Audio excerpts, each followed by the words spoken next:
Здравствуйте, в эфире обзор чрезвычайных происшествий, в студии Юрий Осипов.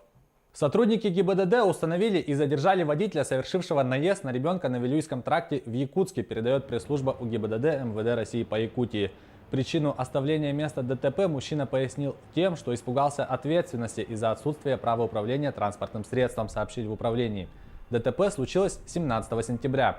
В результате разыскных мероприятий 19 сентября был установлен и задержан водитель, который, увидев на пороге своего дома полицейских, сразу признался в содеянном. 33-летний водитель автомобиля Toyota Camry пояснил, что в тот день задел маленькую девочку при движении задним ходом.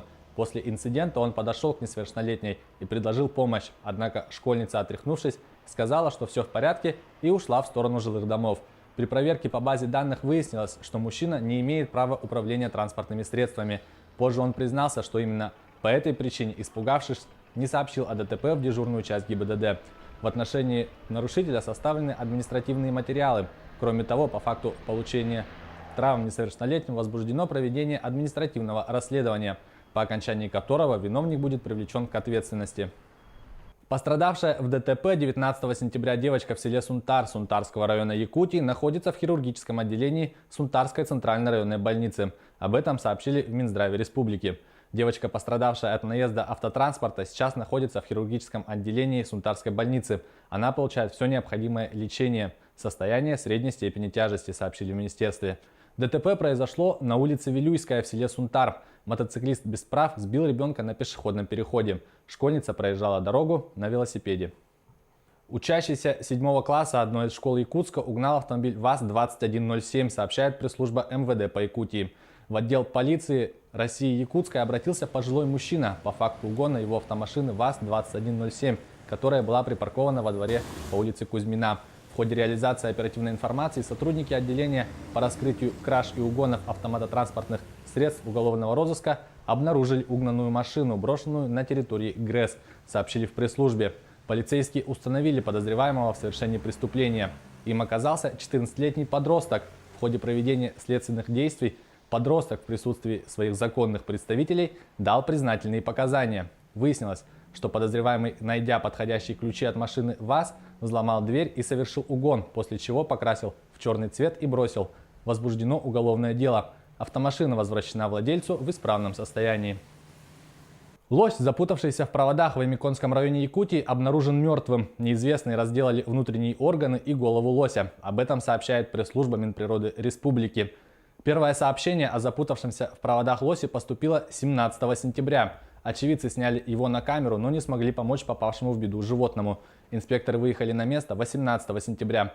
Оперативная группа на 637-м километре федеральной трассы Колыма на месте предполагаемого нахождения лося обнаружила следы разделки, шкуру, внутренние органы и голову животного. На рогах был обмотан кусок провода оптоволоконной сети. Рядом с местом разделки стояла автомашина КАМАЗ. Водитель пояснил, что остановился на этом месте из-за поломки примерно в 11 часов утра 18 сентября. Животного уже на месте не было. Позже на обочине он обнаружил следы разделки. На момент распространения в сети интернет-фотографий лось уже был незаконно добыт неустановленными лицами, сообщили нам в Минэкологии Якутии. Материал передан в МВД Российской Федерации по Тампонскому району для проведения проверки. По сообщению экологов усматриваются признаки незаконной охоты. Запрещается добыча охотчих животных, находящихся в бедственном положении. Минэкологией будет инициирована проверка по нарушению среды обитания диких животных в отношении владельцев оптоволоконной сети «Импульс» и предприятия, обслуживающие оптоволоконные сети «Колымский экспресс». Власти Карачаево-Черкесии готовы оказать помощь в организации похорон погибших при столкновении двух автобусов под Воронежем.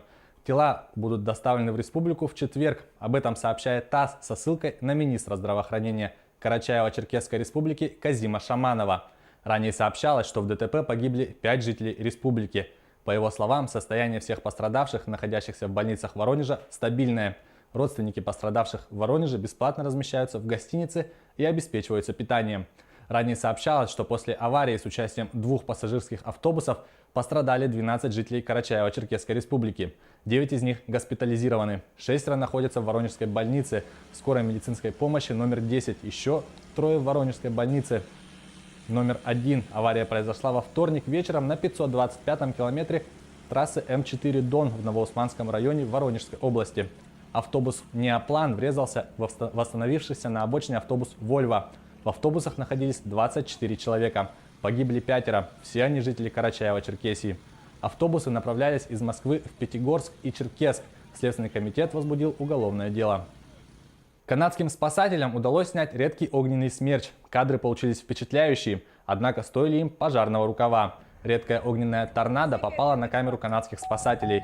Смерч затянул их пожарный рукав. Даже втроем побороть стихию они не смогли. По оценке автора видео, торнадо достигал высоту порядка 60 метров.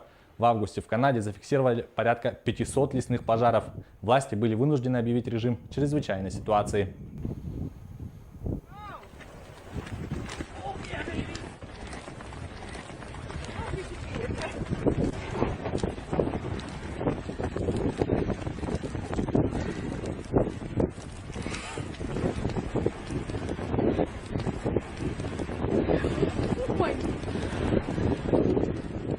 Это была рубрика «Чрезвычайные происшествия». Берегите себя.